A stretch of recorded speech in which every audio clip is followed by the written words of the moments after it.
Dear Venerable Bhante, Most Venerable Bhante, after a long session of practicing in and out breathing,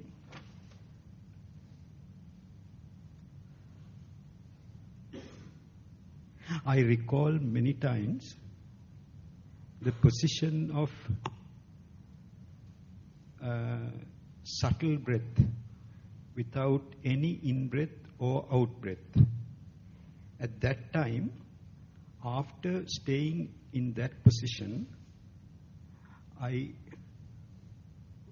selected on the moments of my diaphragm to see that air is going in and out, because there was movement in the lungs. I understood then that the process of breathing in and process of breathing out is only a perception. I want to double check with you whether I am right. If I am right, how should thereafter I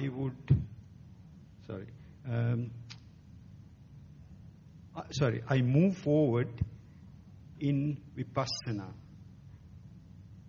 If I am right, I will repeat that. If I am right, how should thereafter I move forward in Vipassana?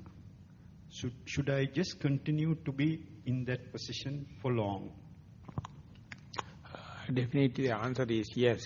It's the short answer, direct answer. But to analyze the situation, when and where you familiarize your primary object, you see many facets.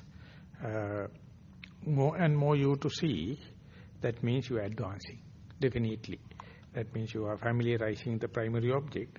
And while it is continuing, you may develop whether this breath is a materiality or mentality. Is it just mere recognition, or it is really physical work? Or when you go keep on practicing, is perceivable or unperceivable? Whether it is making a perception or not, whether it is intentional thing or unintentional thing. Whether does this breathing make me away from the other element in outside, or is it just mere function of air element that I either can recognize me and not me? All the kind of thing going to happen. So that means you must not rush. You must give more and more evidence or more and more witnessing yourself, and don't arrive at a decision, because your observation depends on your personality. And there are 5 channels: materiality, feelings, perception, volitional activities, and the consciousness. So at a time, it takes circumstantial mode, and next time it will be proceeding maybe another channel. Whenever you are, one moment you are analyzing through the perception, next moment you may analyze through the volitional channel. So therefore don't take a stand, because you are in a transitional period. Best thing is not to disturb the trend. Just keep on practicing. That is what you call evenly suspended attention and suspended decision. Then slow but steady progress will happen.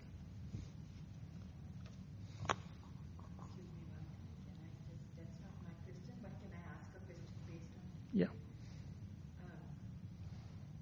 My understanding is that once you start on this primary object, that we should be staying there rather than move up to other places. But is that an incorrect thought on my part? That sometimes, if you are doing, for example, if you are looking at for a breath, for an instance, and while you are observing the rubbing sensation of your left nostril, for example, and you feel heat, cold, stiffness, tension, and meanwhile you can feel other places in your body giving some tinglings, frills and thrills. You can do shifting from here to the other feelings and experience intentionally, or sometimes without your drive it can go. out of this, which one you think what is happening really? You shift your attention, or it is something happening? That you have to make sure. Simply or safely you can say, don't do it purposefully. If it is happening, don't resist also. So you just let it happen. In this question as well as your statement, you are learning the art of not doing something.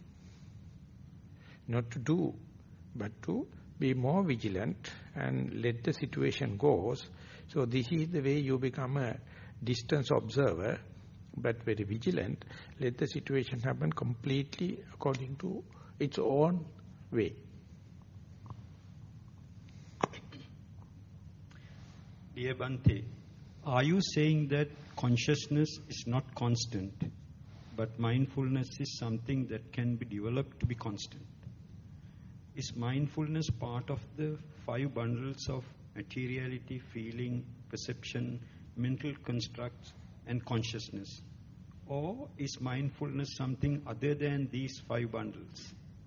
If mindfulness is something other than the 5 bundles, what is it that it is mindful?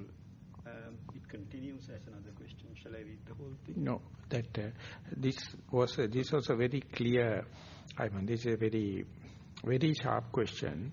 In not the today's talk, yesterday's talk, when the perception of the breath becoming subtler and subtler and subtler, you are rather appear like getting a distance from your consciousness, but mindfulness become more and more steadfast. So when it is happening, you to see the impermanent nature of the consciousness, the mindfulness must take very steadfast, permanent notion. I mean, that can, when you are listening to the talk, that kind of a notion can happen. Upon that only this question comes.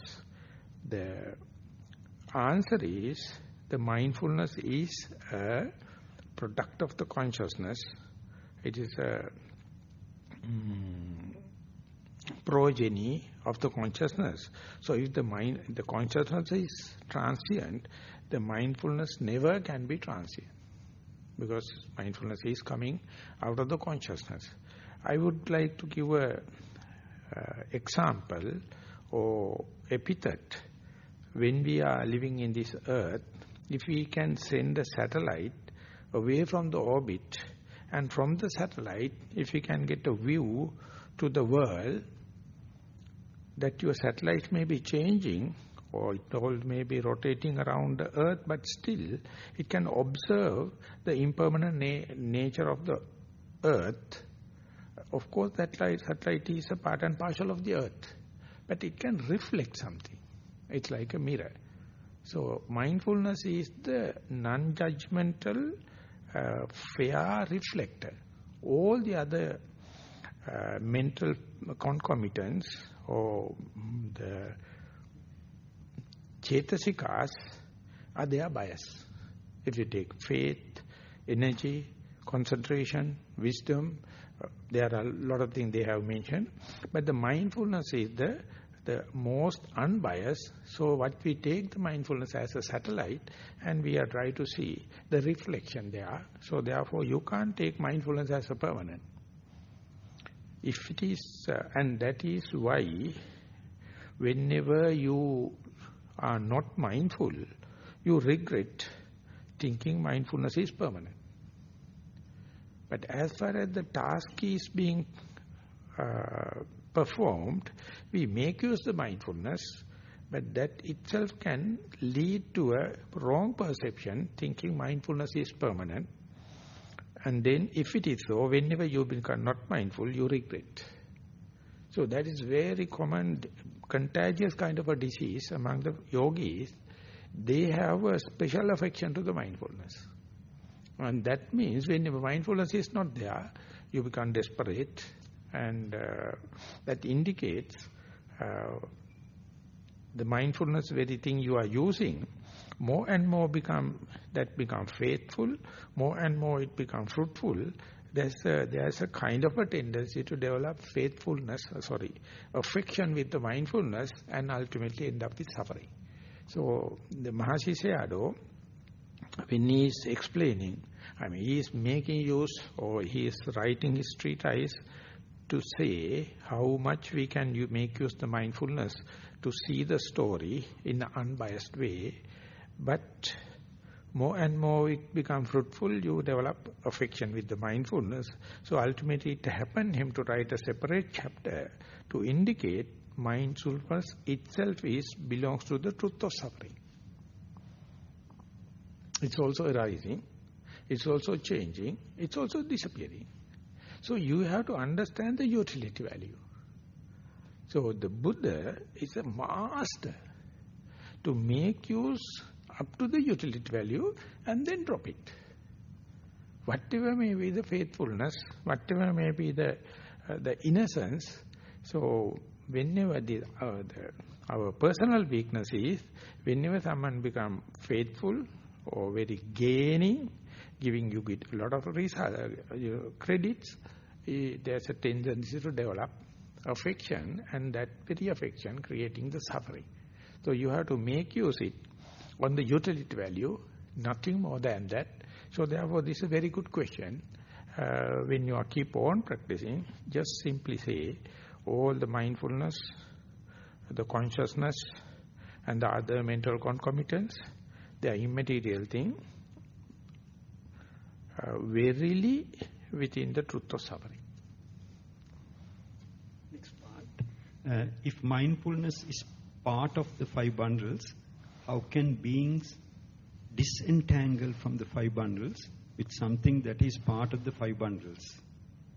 Appreciate your feedback. That I need little furtherance of the question. I can't get the question properly. If I will little add. So we are sending a satellite. It's an earthly one out of the orbit in order to get the reflection. Likewise, mindfulness also something out of the truth of suffering, and we take and make it as a specific task for that, and ultimately mindfulness itself will prove that's also good enough to perform the task, but it is not beyond the impermanence, suffering, and the non-self-governing. So having said that, but still I wish that particular person who has written give little bit elucidation or detail to the latter part of the question. It will be interesting for the discussion.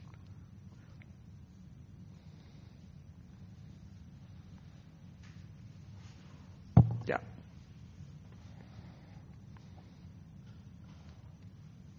I was just asking, if mindfulness is part of the consciousness, then how can beings disentangle from the five bundles with something that is part of the five bundles?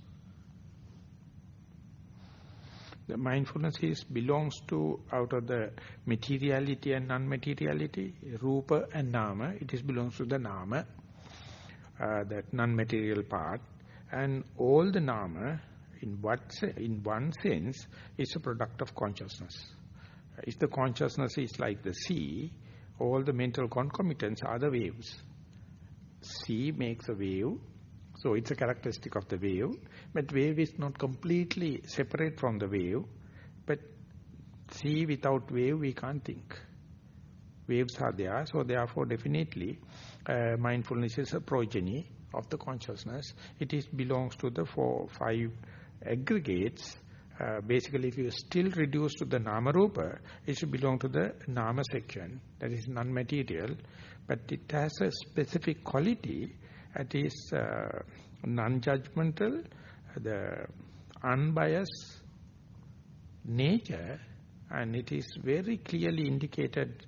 Venerable Jnanaponika, when he is writing the essay Power of Mindfulness, within the first two pages, how nice, how sharp or how efficient the Buddha picked that particular mental concomitant called mindfulness and keep on the chair. Once it has taken the chair, whole congregation is very fair. Instead, anything you keep, the faith or energy or concentration or wisdom, there is no just, no unfairness can expect it. Mindfulness is the one that is one of the primary tasks of the Buddha, to give the priority to the mindfulness. Once it is given the chair, nothing to worry about the fairness of the decision, but still it's a progeny of the mind, the consciousness. I recommend to read that Power of Mindfulness, early few pages, and it's so striking. Myself being a born Buddhist, I have never seen such a crispy interpretation. Maybe he's a German. He give a completely new approach, but give the pragmatic value why a Buddhist or why any person think about his or her well-being should give the chair to the mindfulness. Once given, you are already liberated.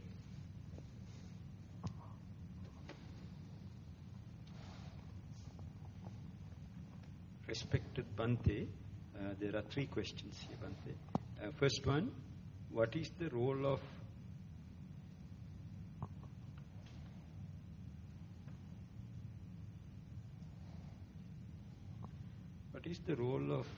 I think it is satanic, tamasic and rajasic food and mindfulness? I'm not quite sure what these words are, so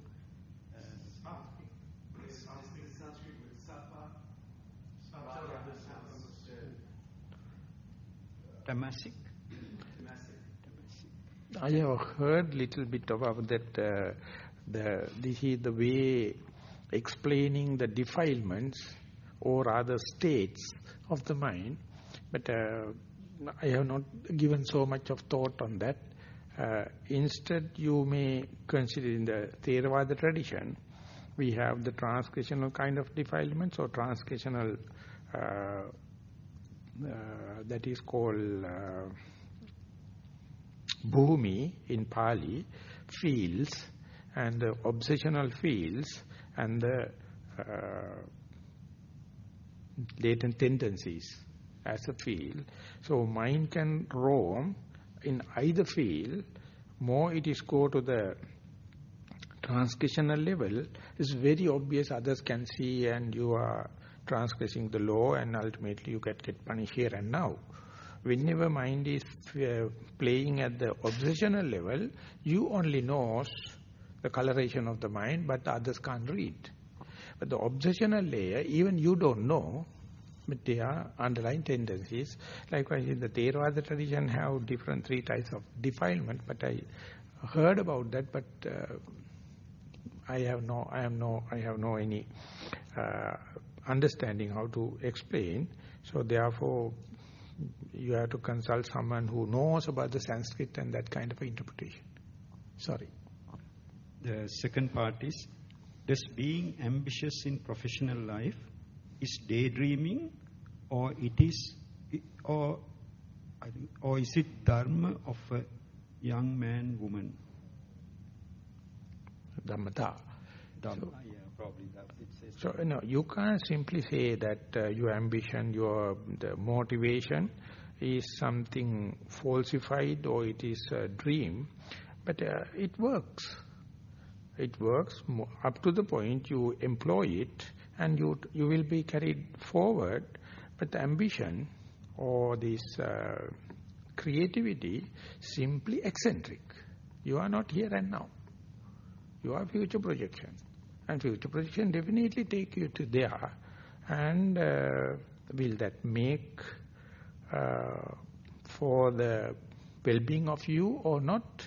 You can't judge because that very ambition make you eccentric of the moment, of the present moment.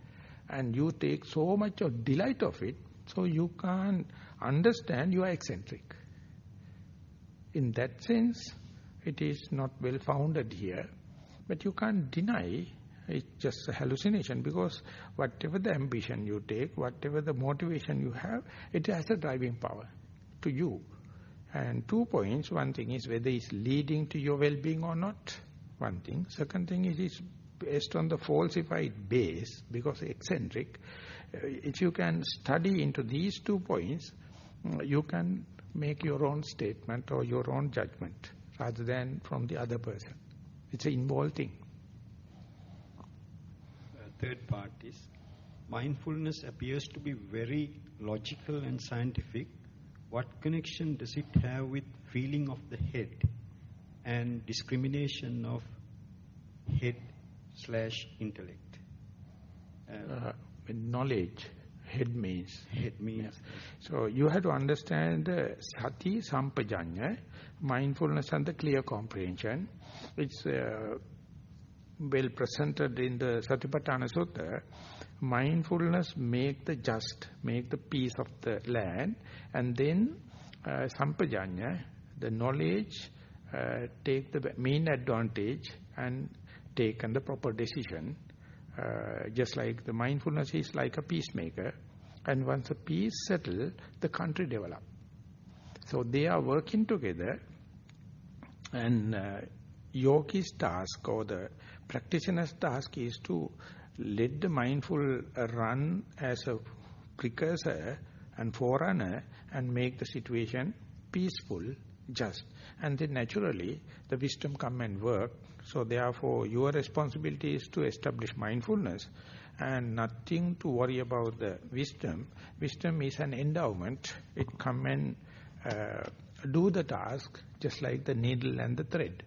When the needle is going according to the cloth, the thread come and put the knot and the stitching happen.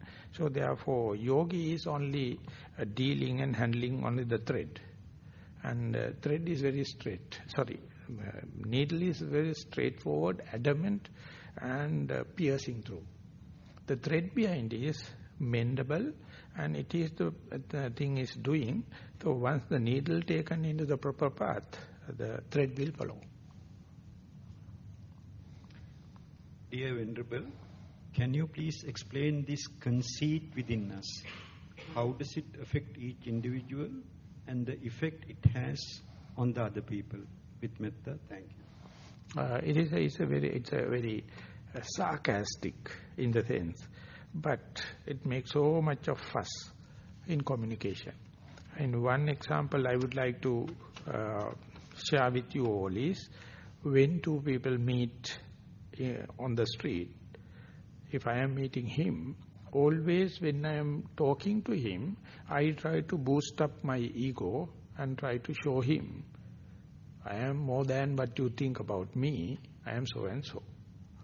But he projects upon me always, you are not so high, I know about your back and all the kind of thing, whatever you are going to say, you are so. So he is minimizing, deflating me.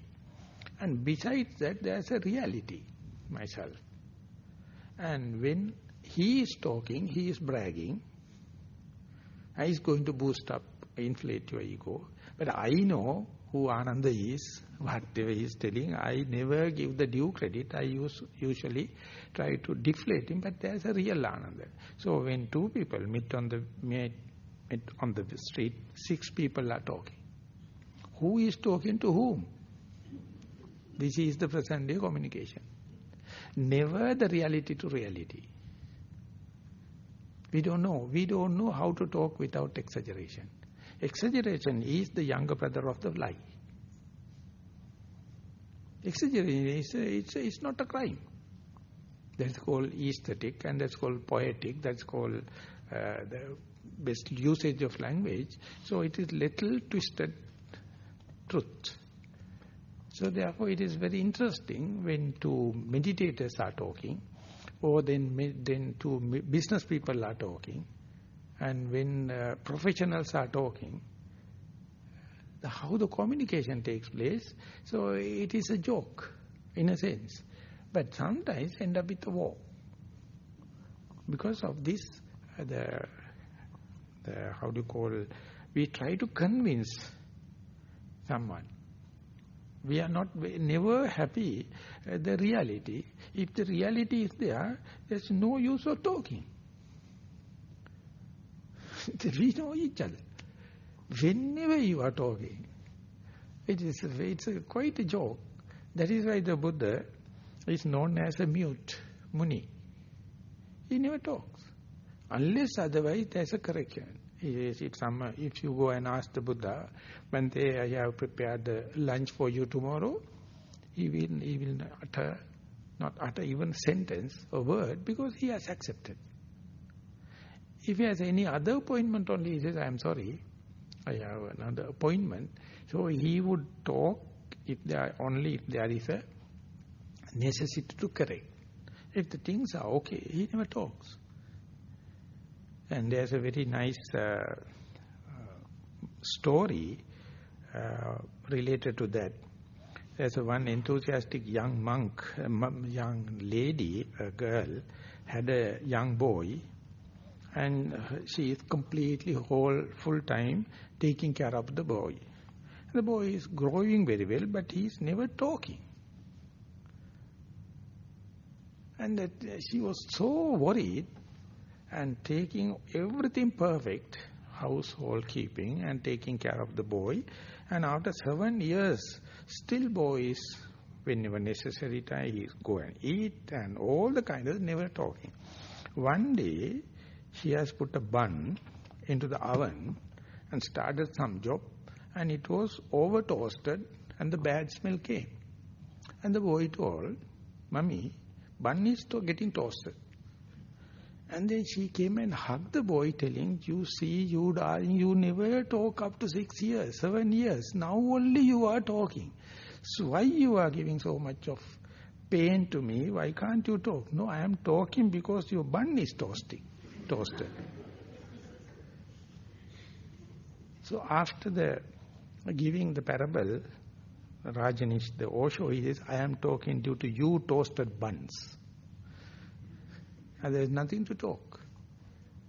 So therefore, the communication, we are always with conceit. We want to convince someone. Convincing means falsify. The reality has its own communication. It is a silent sermon. So therefore it says your behavior is more louder than your words. Because of the conceit. So whenever the animals, when they are communicating, no words, so less confusion. The human, we have all the kind of communication, and the conceit also there, the pride.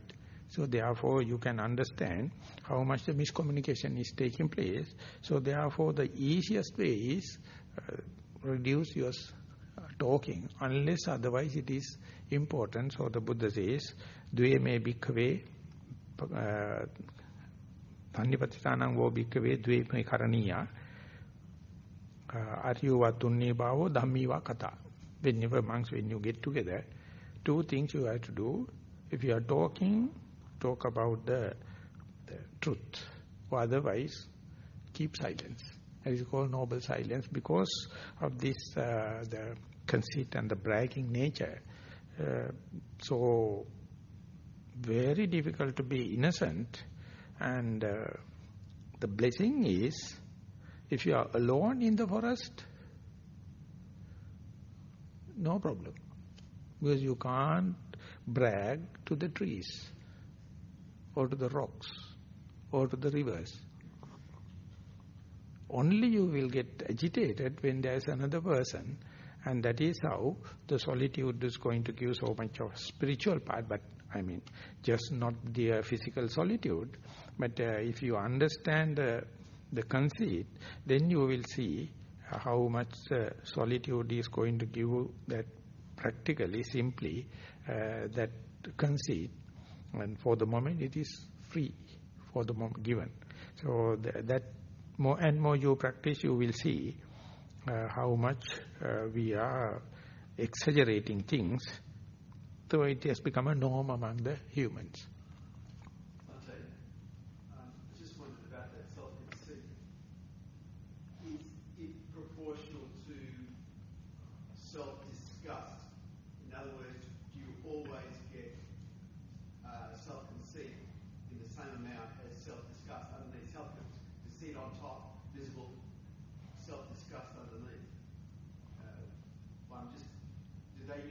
hand in hand, where there is self-conceit, or self-disgust, right down there.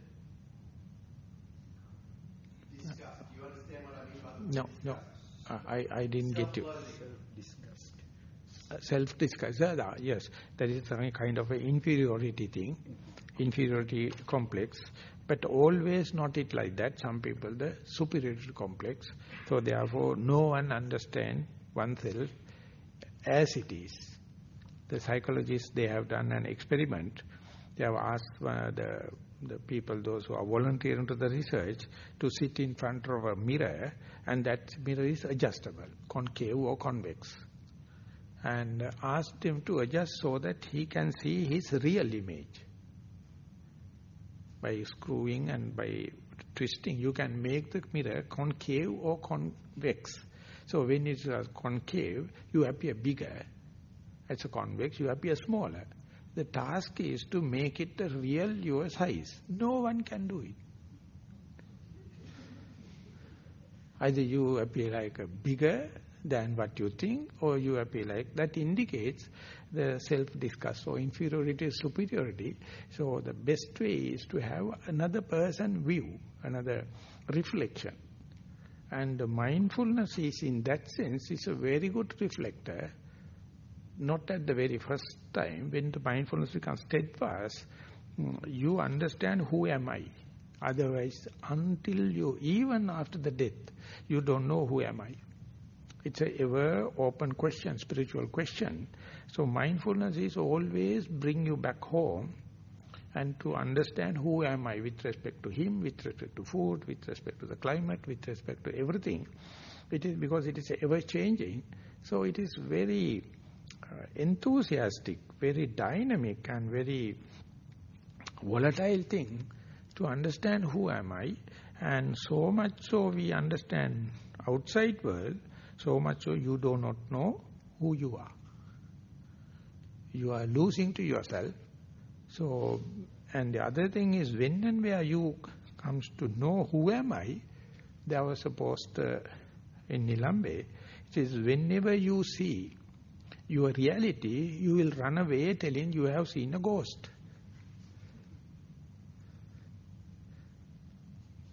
So it's a kind of a collective activity as well as individual thing. So whenever you have any mental aberrations or physical diseases, you are not fit enough for this experiment.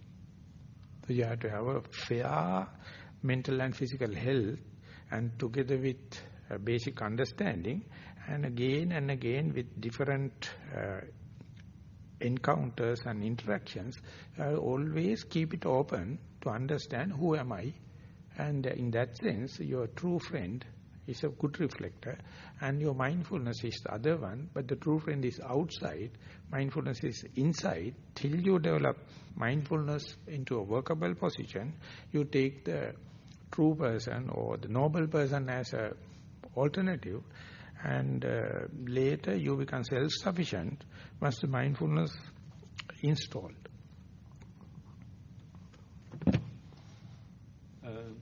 In some spiritual circles, they say that I am silent awareness. What is silence, and how should it be treated in meditation? Maybe that kind of a way to present, or kind of a methodology or theory, according to the teaching of the Buddha, if I am to see some parallelism, the Buddha says, your mind is lustrous and it is full of the potential, but outer crust is smeared with the grease and all the kind of thing. So therefore, when you go more and more to the deep, you become more natural, more innocent, and you can see everyone is equal at the center. So going to the middle, going to the core of your matrix may be the one we call silence. So the whole journey is from the peripheral to go to the center. Therefore, whenever the mindfulness is defined, it says the plunging nature. Mindfulness is not allowing the mind to wobble around, the surface and instead plunging in. And when you are plunging in, ultimately it's go to the center. Just like throw a piece of iron or a rock into the water, it go to the deep rock bottom. Instead, if you throw a piece of rigiform or cork, it is wobbling on the water. So likewise, mindfulness is piercing. So according to this statement, we have to say, if we are considering the mental activities as a globe, right at the middle center, it is pure. Everyone. And it is equal.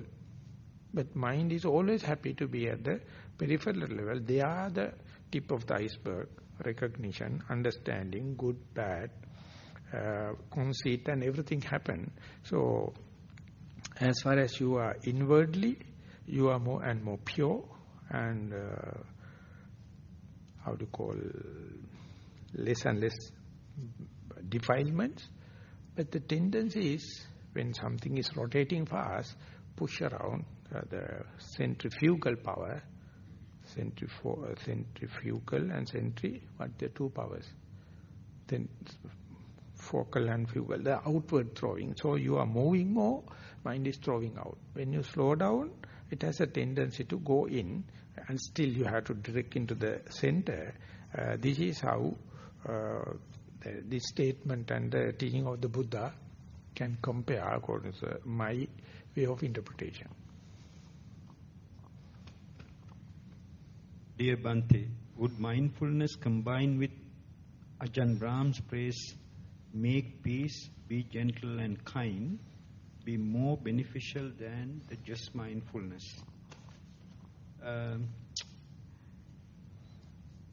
Just mindfulness feels, it is generic and sounds more humanistic than religious. Thank you. Yeah, that means once the mindfulness installed, there should have kind of how to make use it. The way the Tripitaka or the Pali Canon says, once the mindfulness installed, the wisdom naturally take the main advantage and it knows what to do the next. Before you go into the mindfulness, and if you are going to say agenda, you are doing still with the defiled mind. So still the conceit can be there, still the egotistic trip can be there, still the desire can be there. So knowing that, you just establish the mindfulness. Once the mindfulness established, the endowment, the sampajanya, it is natural to happen. So therefore this is a kind of a compassionate or with loving kindness. It's a good idea. It's a good presentation for the unmindful people to become mindful, not with the Nibbana as the aim, but with the humanity as the aim. So it's a kind of a secular presentation and a good advertisement. Dear Bhante, re-mindfulness meditation teachings in Australia, that is the heading. Here they don't use the term meditation. Here they don't use the term meditation. My daughter attended a Catholic primary school, and when they meditate, it was called the quiet time. At current school, under body, mind and spirit development, they teach meditation. Now she attends to an independent high school, Anglican school. There also they use some other term. They get down instructions from Sydney and have sessions at the beginning of school terms. If you need more details, you may contact my 13-year-old. Further, Mrs. Ramani Gunasekara, who teaches meditation at Perth Dhamma School, may help you. Please turn over. Thank you with metta. So this way, we are now in an age where that this spirituality or religious feelings are happening, and together with there's a kind of a movements toward the mindfulness also. So if you look into the Inquiring Mind, the magazine or paper published by the IMS, Inside Meditation Society, there are no Buddhist circles, there are mindful circles. So it is open for any person to come. And the same trend you can see when you see Mind and Life Institute, presided by His Holiness Dalai Lama. He safely gives the mindfulness as the forerunner rather than the Buddhism or meditation. Because they have some kind of a gloss over towards the missionary work. But as I mentioned yesterday, there's advantages and the disadvantages on selecting mindfulness as the secular or mindfulness as the transcendental. So you have to bear the cost. You have to understand the cost-benefit analysis because now mindfulness become too general applying, and we Buddhists, lucky enough, the Buddha presented use the mindfulness as the prevention rather than cure. But most of these things are give the cure and the healing as the immediate benefit of the mindfulness rather than the prevention. So we can have both the perspectives, and whatever may be, if the mindfulness is being presented, my attitude is to say sadhu, sadhu, sadhu.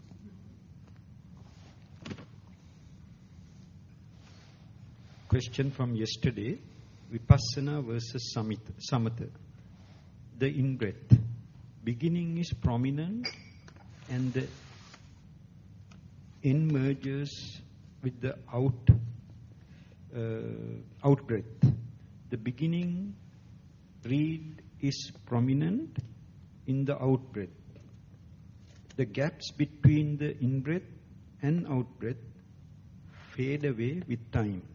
The out-breath appears to be long. The out-breath appears to be longer than in-breath. The breath is felt most at one end of the nostril.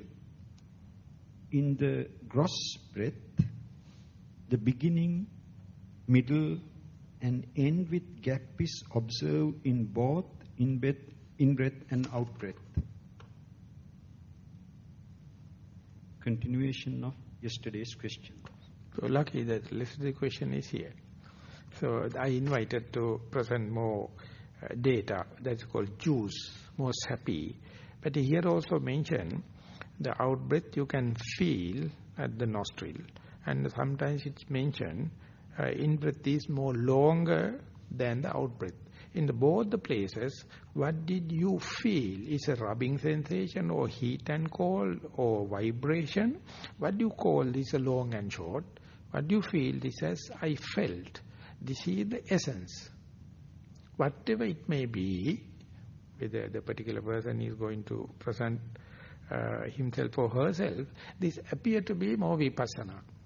Because in the samatha, I may be not 100% correct. If you are in the samatha, you know my mind is in the in-breath and out-breath, not with the sound, not with the thought, not with the pain, but you can't give much of detail where it is touching and what is the difference between the in-breath and out-breath. So any person who can give, yes, I am in the in-breath and out-breath, not with the other objective, so that you are with in-breath and out-breath mindfully. And top of that, you can say where the mindfulness, the breath you touch related to your body. Do you feel in the diaphragm, or do you feel it at the end of the nostril, or top of your lip, or in the bend, or wherever maybe that indicates your observation is more sharp. And still, if you can see the difference between in-breath touch and the out-breath touch, it's yet another aspect of it. So that means if anyone can accountable for all the three aspects, that means more towards the vipassana. So that is what the Burmese masters are explaining. So I am repeating, whenever you are putting forth effort and try to be mindful, one moment if you can say, I am not wandering off past and the future, other people, other place, and not with the thought and the sound and the pain, but with the mindfulness, that's a stepping stone. You are mindful. And when and where you keep on practicing, still If your mind is only make sure, I am mindful on the breath, but no more detail, that's a kind of a sign he or she is following the samatha method. But when and where you keep on practicing, if you can give explanation, more detail, where it is touching with respect to your body, that indicates your mind is penetrating more towards the samatha, vipassana. And further, the last aspect is comparison between in-breath versus out-breath. That indicates is another confirmation is vipassana. So that is why it says don't just report, I am mindful on the breath, but you have to give the juice, the sap, the touch, the experience, what you feel, how do you feel it. And because you are the only person know it, not only that, it is giving a hint to the teacher, you know in the breath but you can't feel it, that's a kind of a samatha experience. While you be with mindful and still can feel, experience, compare in-breath and out-breath, it's the kind of a hint you are in vipassana.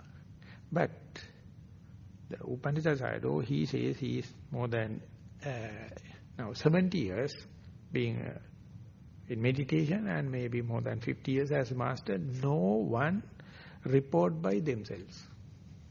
No one understands the value of it. So therefore his main contribution is highlighting this point. Whenever you are reporting, don't give generic terms, give specifically where do you feel the breath, if possible.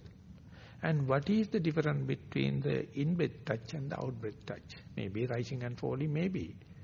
But if you can't explain the way it is touching, you are not disqualified person. You are well and good in samatha.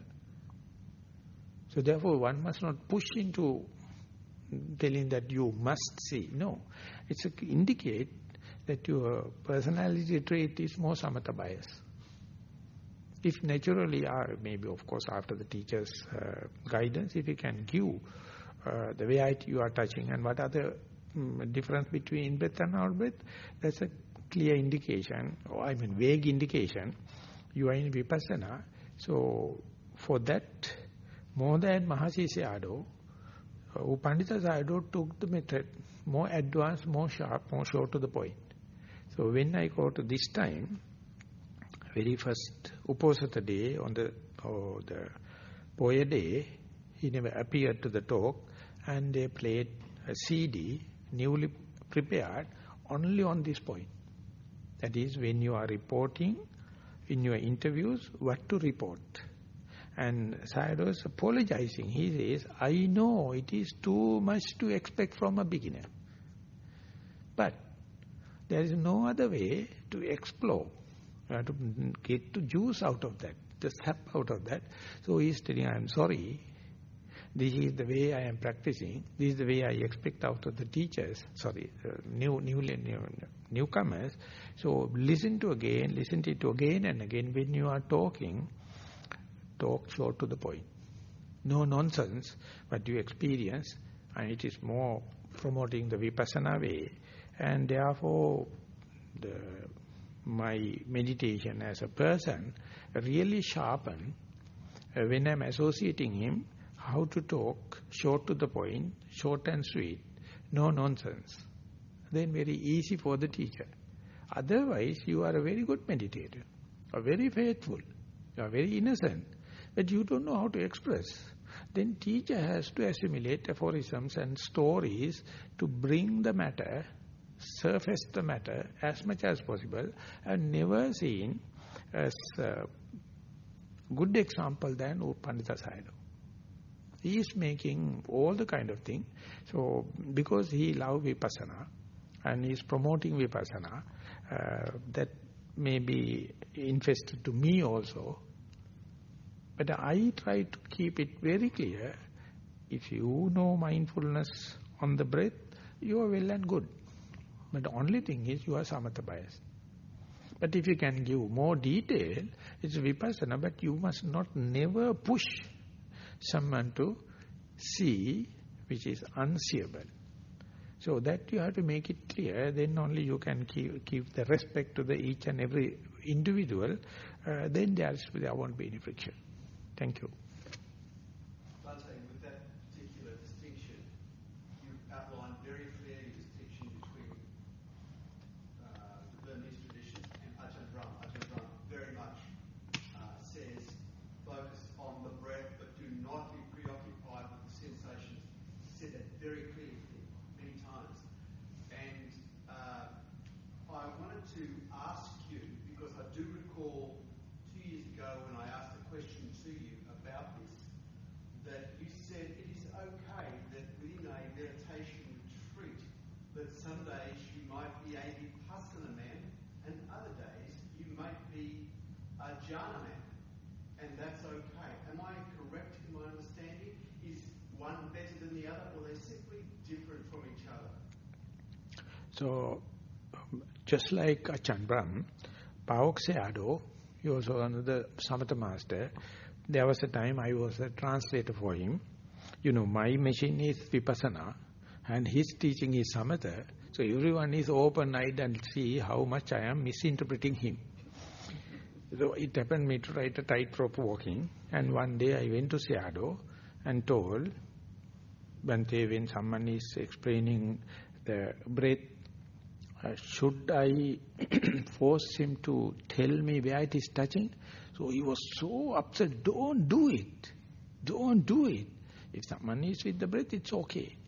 So I got a personal talk with him and he told, no, that is the way you are pushing to the Vipassana, maybe too early, that he has to acquainted more and more with the breath, and a teacher has to understand, promote it. But your question is, one person there maybe at a time, he can only see the breath and he knows I am with the breath, not with the past, not with the future, not with other people, but he can't go into detail. And same person sometimes, after passing that, he or she can feel, and feel like expressing also, that is also possible.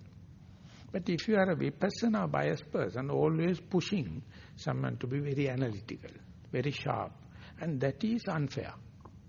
And whatever may be, if you are a person using the mindfulness not only for the healing and cure, and if you go for emancipation, one day you have to feel it.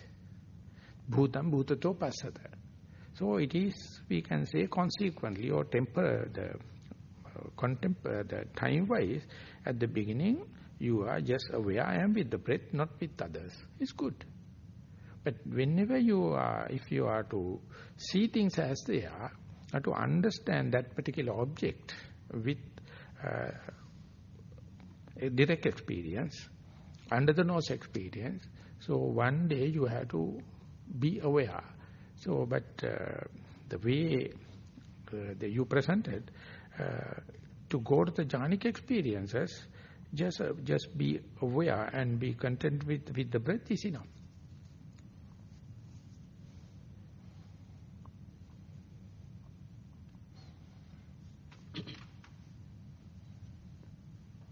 I have noticed that when I observe noble silence, my energy levels drop to 0.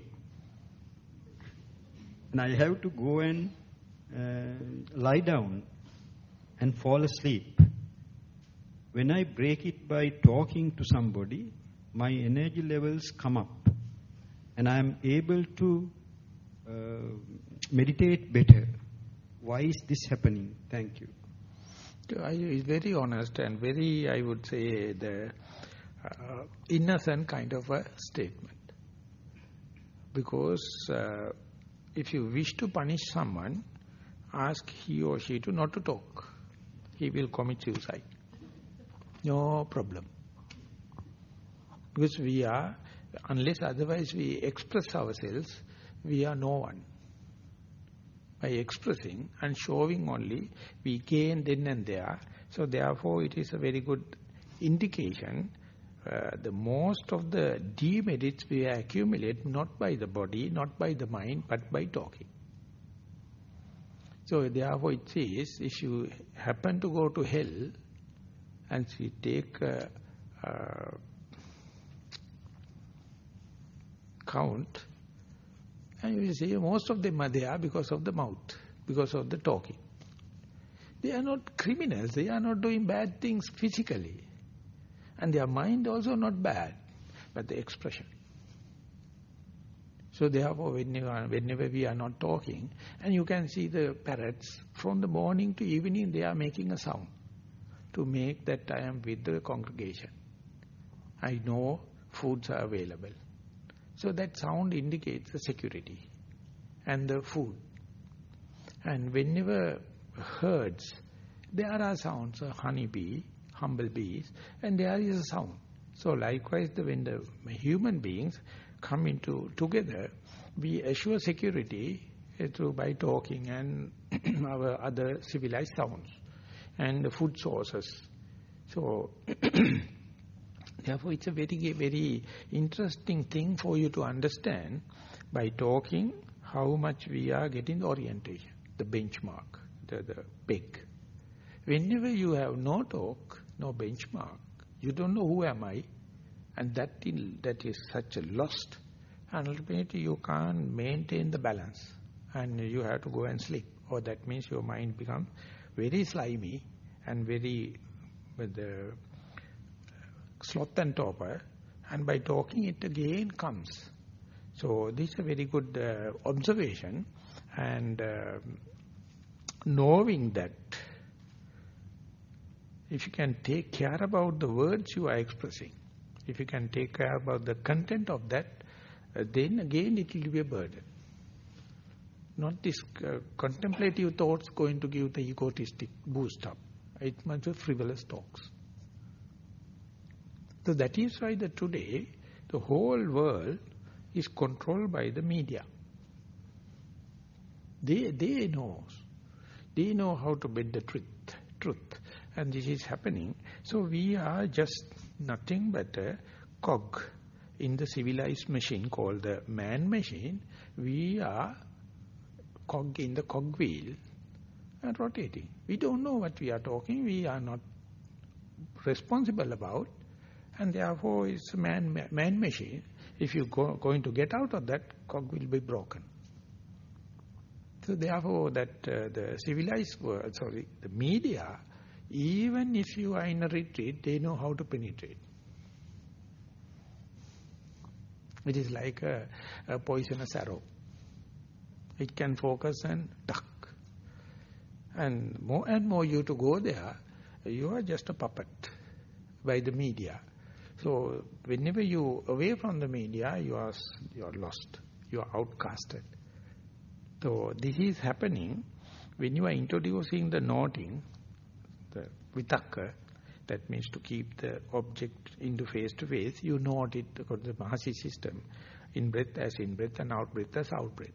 So once that object come into view with, then naturally that vitakka vichara has to drop. But no one is willing to drop, still not. So no progress, no concentration. Simply to say for the first jhana to second jhana, when you are progressing, you have to drop vitakka vichara, otherwise piti never happen, piti never become prominent. But most people, they do not know how to master the vitakka vichara or noting mind and to stop it when and where it is necessary. So it is in the vipassana meditation, it's a very difficult place to communicate. When to start noting, noting is the inner chatter, or in the most primordial form of your talking, your verbal expression, and when to start or when to apply the applying thoughts and the discursive thought, and when to stop. Very difficult. Some people, even when they are face to face with the breath, they used to note. That means even the baby is sleeping, the nanny is chanting lullaby. It's a nuisance for the sleeping baby, but still the nanny do not know where to stop, because she is being paid for lullaby. So likewise, this is the talking is a very good thing, and I think that is what the Sigmund Freud made a statement most of our frustration and tension is due to the civilization. More and more you civilize, more and more frustration, more and more tension. So without hinting or without antagonizing, the Buddha says, if you wish to develop mindfulness, creep into a forest, sit under a tree, go to a silent place or solitude place, and that itself is a sacrification. No one can. And when you go there and when you cut off, and one person, when we are in a casual discussion, one person told that when you go to the Goenka system, they are very strict, not to talk, and keep that 10 days, and it itself is a treatment. One person told, I have been into that, and I know one person with a very busy life went to the Goenka system, and after coming back, he lost complete talking capacity. Now he's completely mentally upset. It's too much. So therefore it must be applied in the gradual process, and you have to understand, if you are not making a noise and get the reverberation, you are no one. There should have an audience all the time, otherwise you are mad. And when the Shah, the king in the India, and he spent so much of money for that red mansion, and whole country bankruptcy. And his son got the power and put the Shah into the prison. I was so upset. And he wrote his son, now is the king, told, please give me 40 young boys, I would like to teach them while I am in the prison. And when there is a 40 audience, he was again feel like a king, no problem. If there is no one to listen, who am I? So without you people, who Dhammajiva is? As far as you are listening, I am a big shot. If no one to listen, that indicates. So therefore our talking is the reflection back of our the conceit. Without that, very difficult. But imagine, but think, it's a assumed disease. It's not a natural one. It is an assumed disease, so it is because of the socialization. But without that you can be, if the mindfulness can run the judge's role and understand this, and that is how you become independent. So don't worry at the beginning when this is happening, that means mindfulness is working.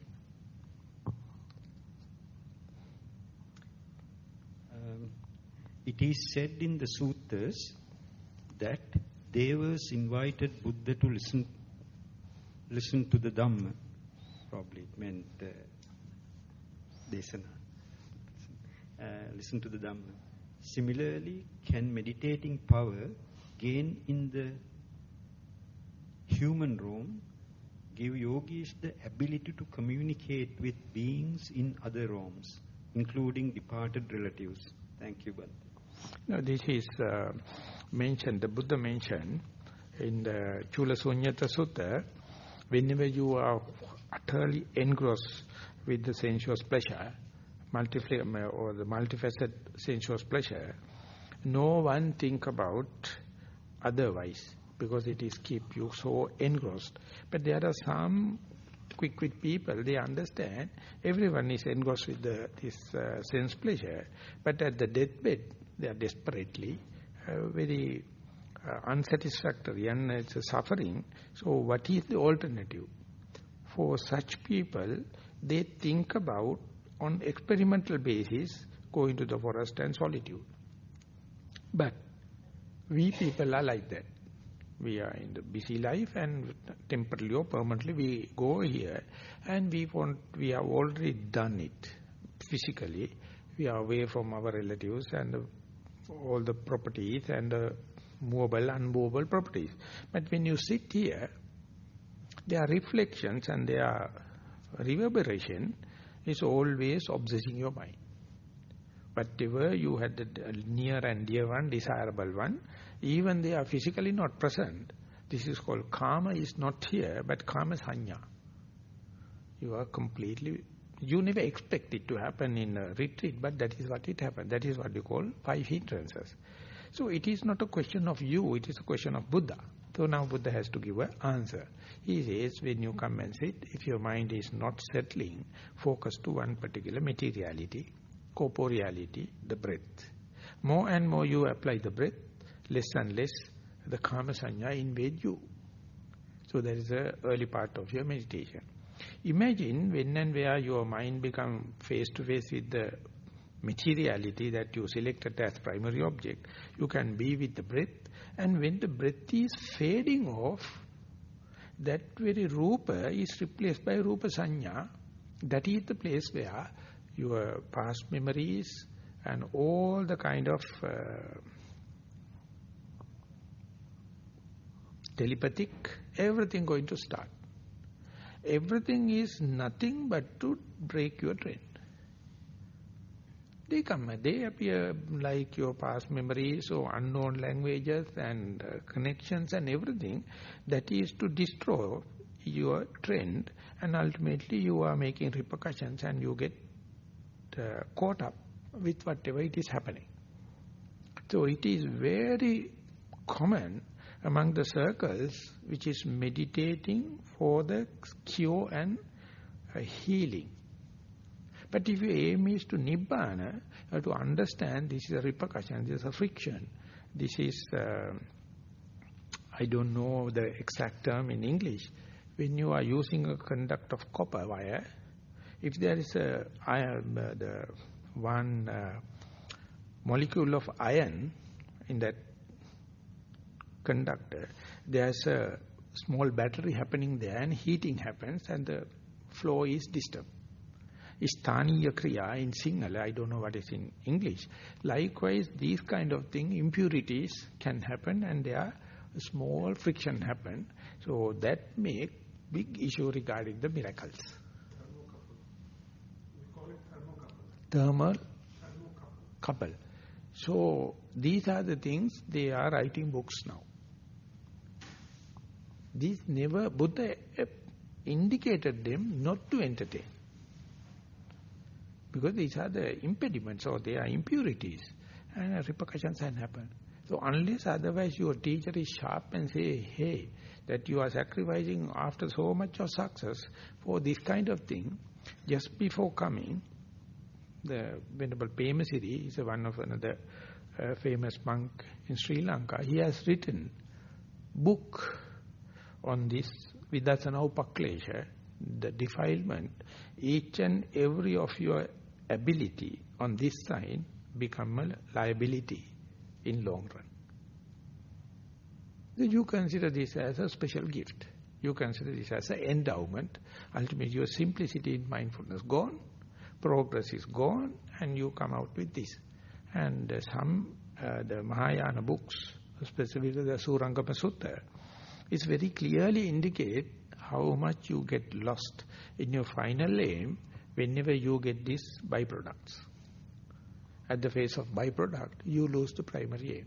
For that, there should have a true friend or noble friend to indicate you, I am not jealous about your miracles, but this is not the aim. We started this journey, please.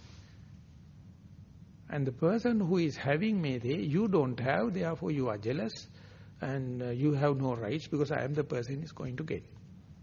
So this is a very interesting field in specifically Theravada Buddhism, and I have seen few monks so far. They are very sharp on that.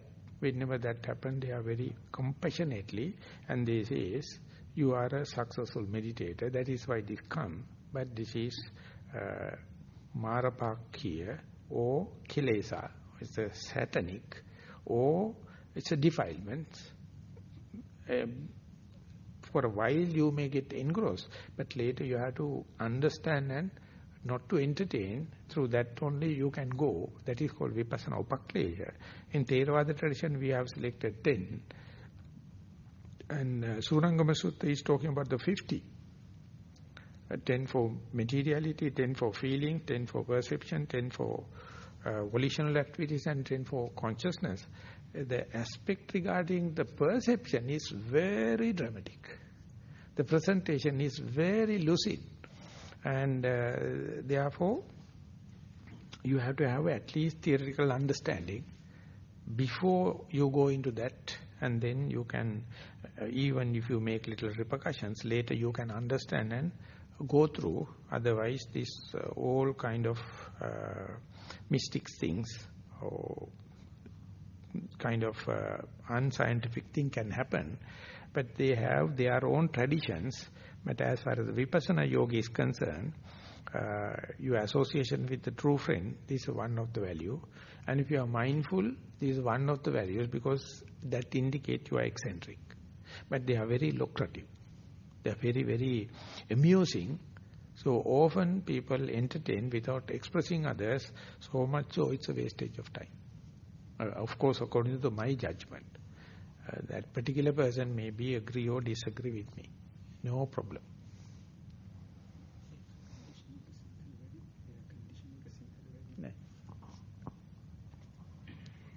Dear Bhante, what exactly is anasarava chitta?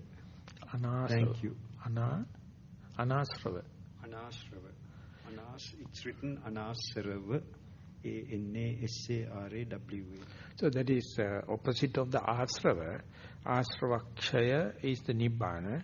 Asava is the taint or flux. Something like pot of toddy,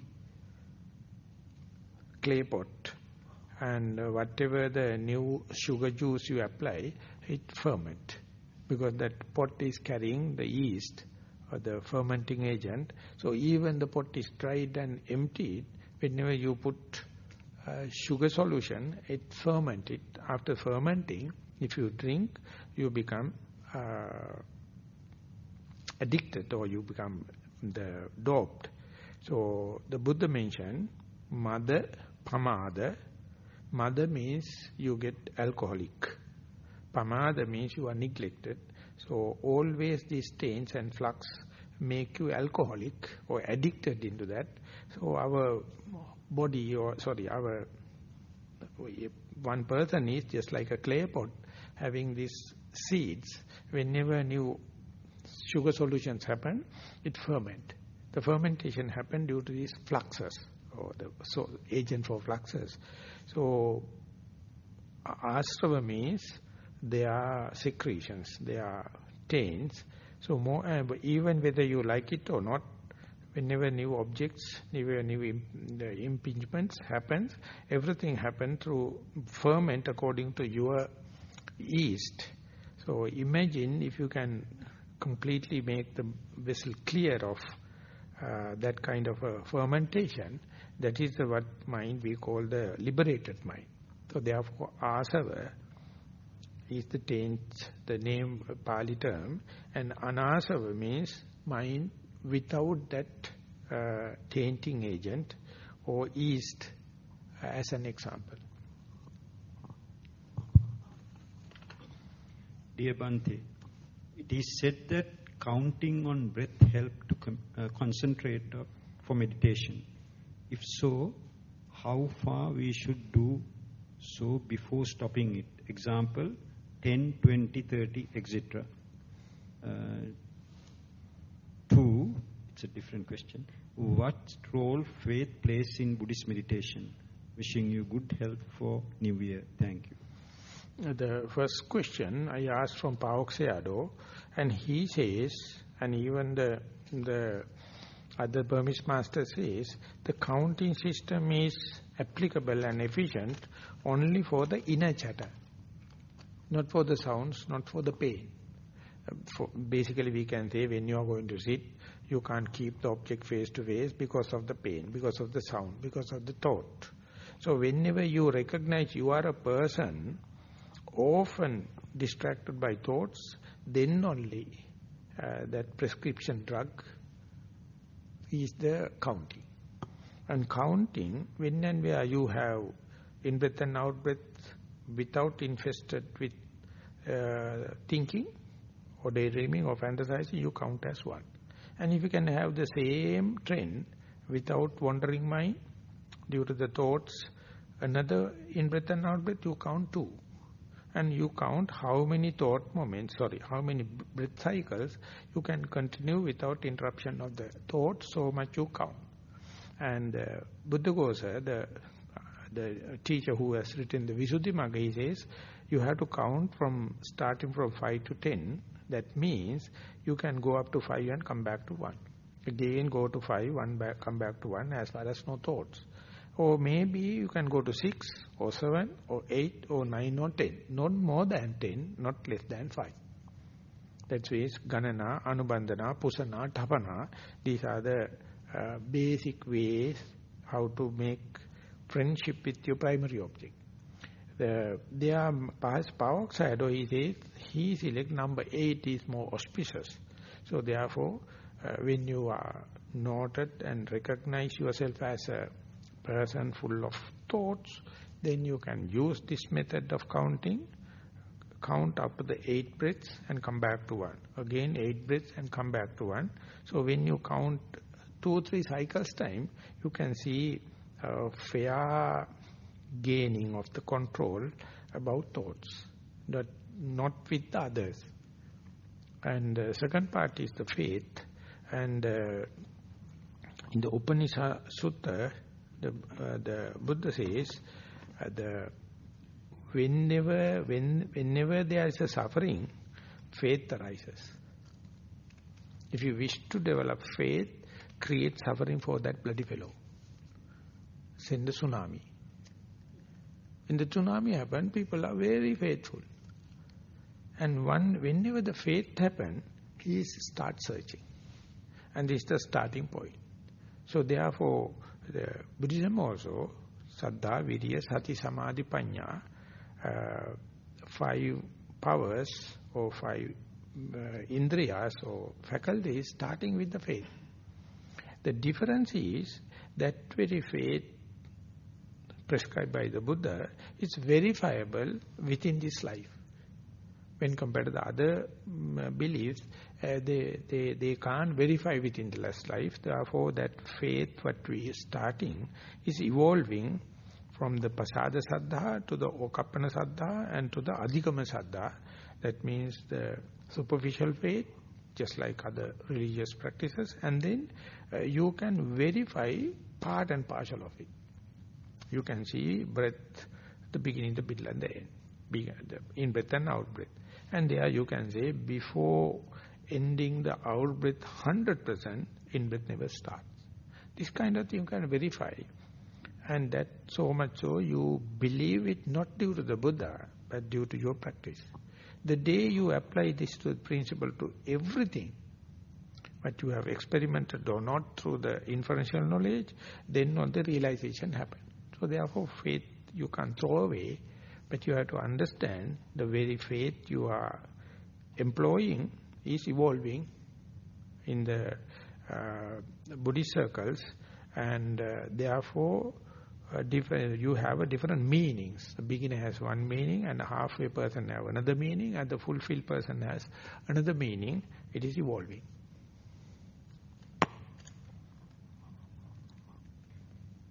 Dear Bhante, I can't see my in-breaths and out-breaths anymore.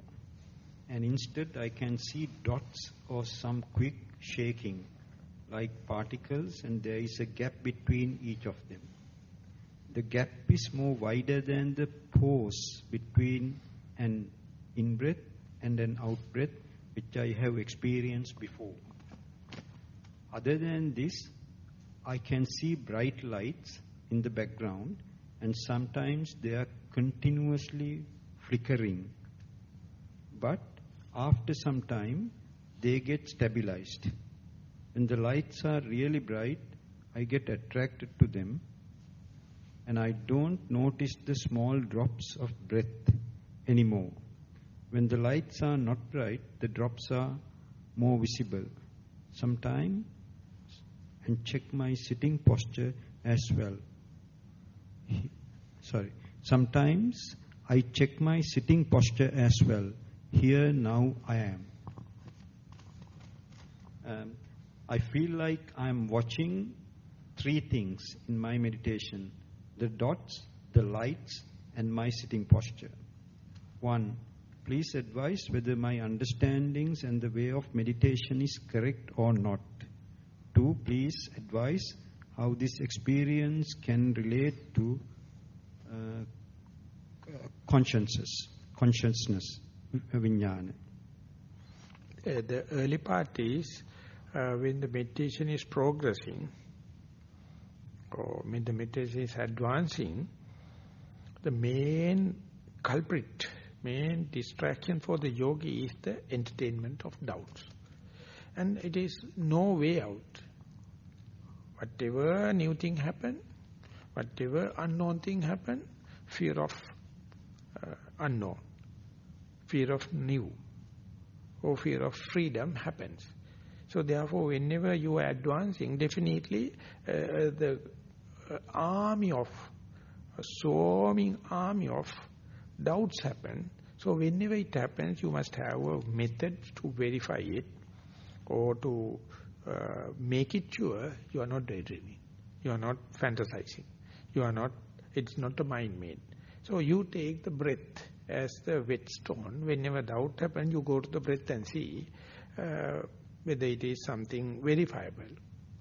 Instead of breath, you can take the posture also. Whenever any doubt happens, just be aware of the breath, your posture, because it is something very gross. So these are the pivotal points, these are the benchmarks, these are the reference point in order to get rid of doubts. So this is also coming out of doubt, and it is not a personal mistake. So whenever there is no doubt, don't come back and verify, because the verification is a wastage of time. The verification is reverse journey.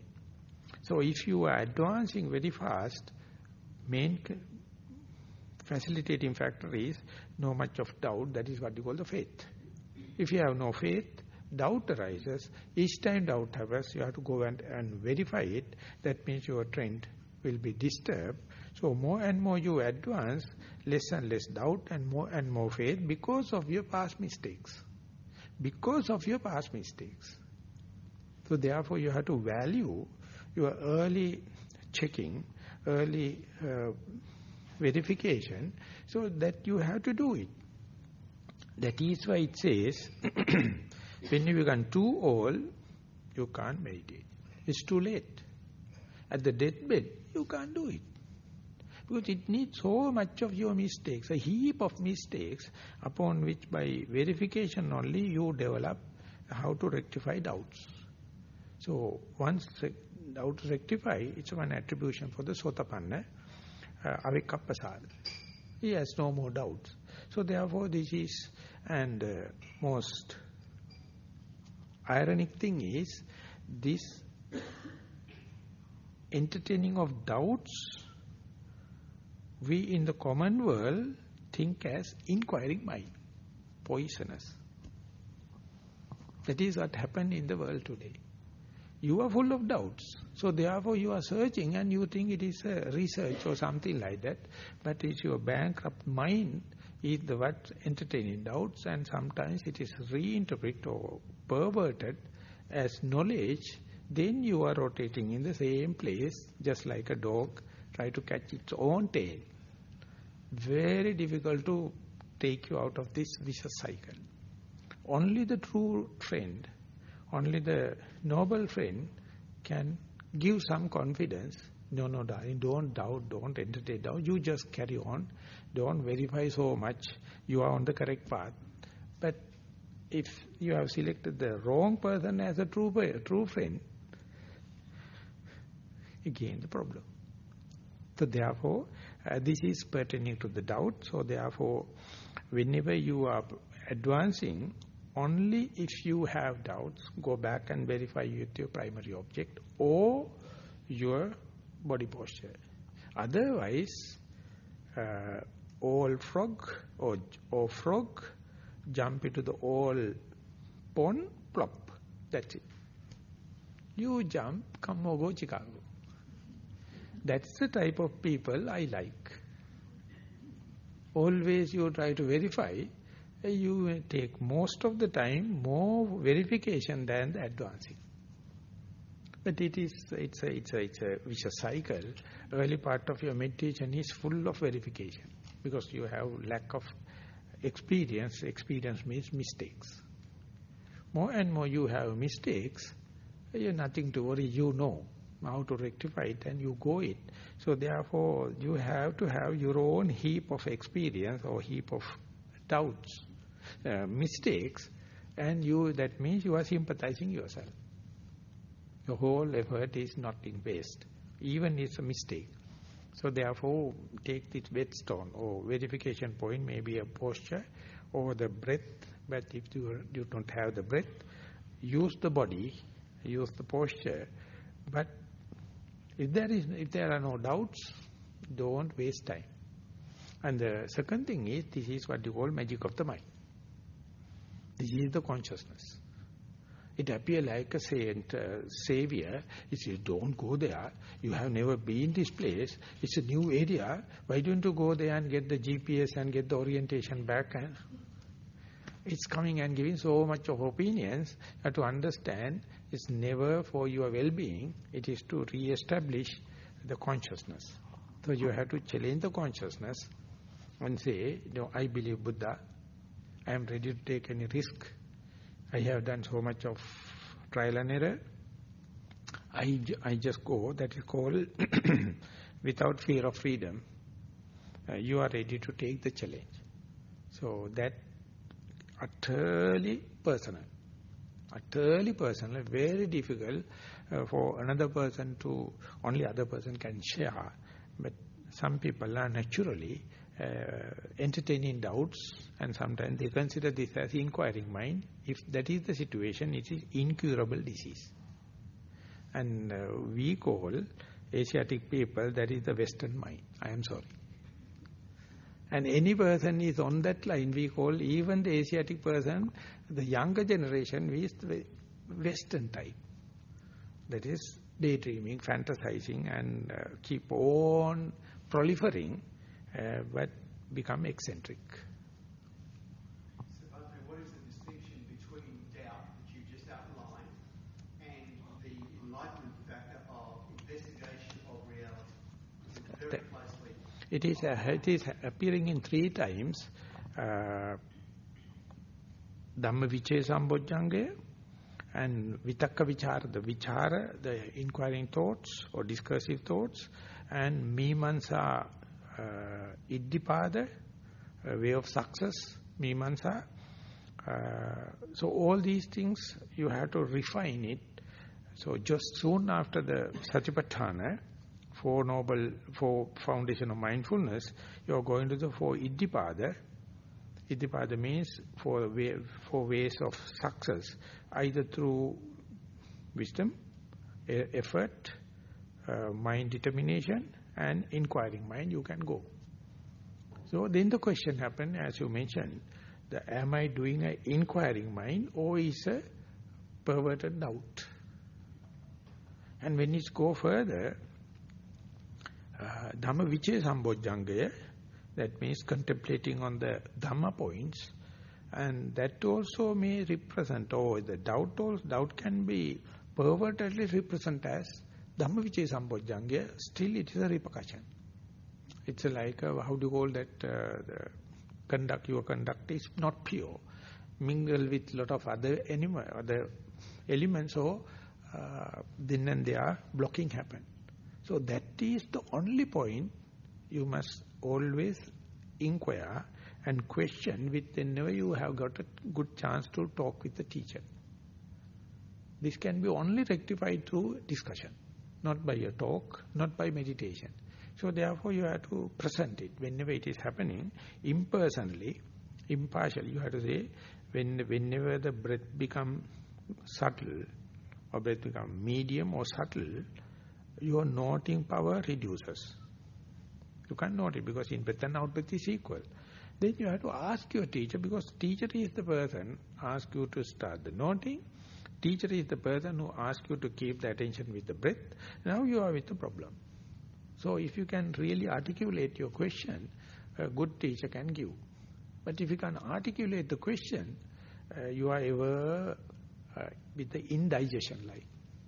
So that part of the communication in the interview, in the meditation circles, happening very rarely. They don't know how to present the question. So good teachers provoke it. Say these are the muddy areas or slimy areas, you can get bogged down. You don't know whether it is inquiring mind or perverted doubt. So these are the places I told that Vidassana Upaklesha, under the name of the Upaklesha, they present, if this is, it is doubt. If this is, it's inquiring mind, it is almost related to your back history. How did you come up to that point? And your past, your own mistakes, then you have to sort it out.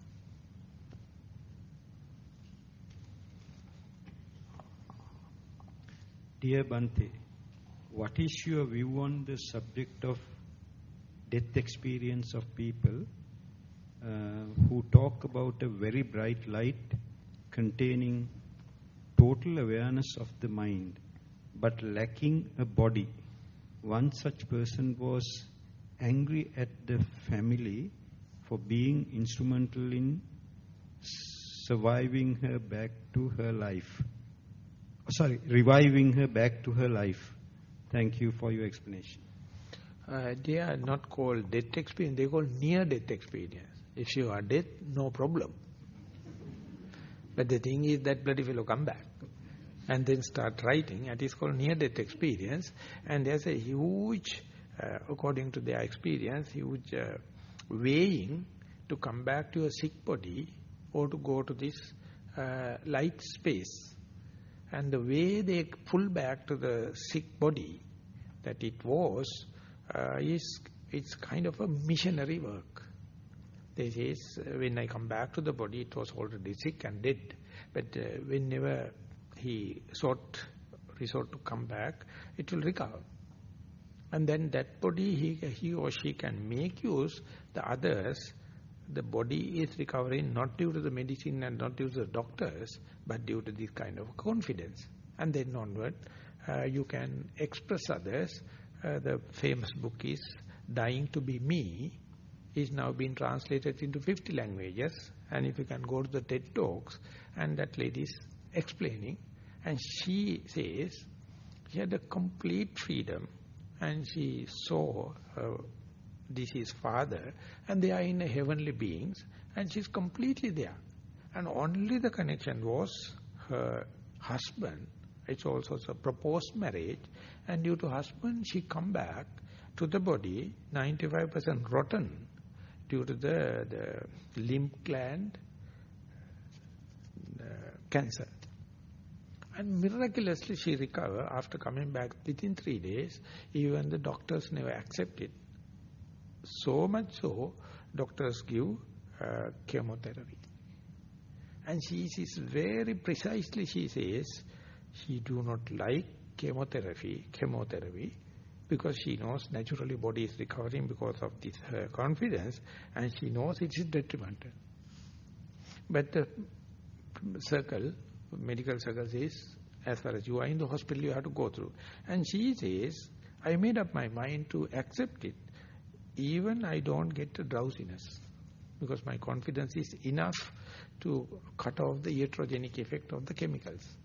And then she talk. What you believe is true, but there are some other worlds, there are some other combination, and healing can happen. So that kind of people come back. And present day, for a person like me, I am very interested in studying about this quantum physics. It is end of the physics. All the physics formulas are finished. And if you go to the chaos theory or fractionism in the maths, anything can lead you to anything. And the third thing is near-death experience, completely different thing. And all the three come in the same age where we are, and we have to keep our mind open and to say that so-called rational knowledge or deductive knowledge or inferential knowledge is true. But It won't complete the picture. There are some pockets. So keep it open, but don't try to make or confirm them, because they are advancing in their experimenting. But this is explaining anicchata or impermanent nature, what the Buddha explained. Keep the mind open for the openness, open-mindedness. Dear Bhante, consciousness arises due to conditions. At the time of death, there is no consciousness. So, who or what is reborn? What is the process and how does data transfer takes place? Thank you, with metta. So that is an everlasting question. So in the Milinda Panya also it has been asked, is the same person or other person? But instead, my way of answering is, from the in-breath to out-breath, the death and the rebirth arises. Try to catch it. Then you will learn. Follow the out-breath to the last drop and see what is happening to the consciousness. What is happening to the perception. What is happening to the feelings. What is happening to the in-breath, out-breath materiality. And then how the other parts start. In-breath start. And if you can manage, it is a micro level of death. And you yourself will prove whether the same person is inhalation and come to the exhalation, and at the end of the exhalation come to the inhalation, or different person. How is the transfusion? It is called non-local phenomena in the quantum physics, and the data transmission is not necessarily part and parcel of the consciousness. That can happen.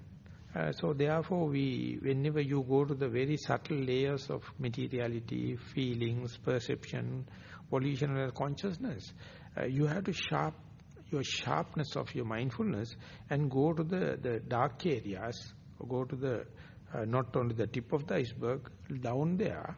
Then you are partially experiencing the death, and more you experience this momentary death. The gift you get is, or endowment you are going to have is, your fear for the death slowly reducing. And not only that, you are ready to accept that death is part and parcel of the life. Without the end of the out-breath, in-breath cannot happen. You can't be ever with the in-breath. So therefore this gap, this dark area is the rejuvenating area. Is the place you become rejuvenate. So therefore, if you go prepared with the mindfulness, you yourself will do the experiment and answer. Of course, it is not the conventional death, but definitely it is alternative. It is a way out for this kind of a question. It was the last question. Okay, now we have taken 1 hour and 44 minutes.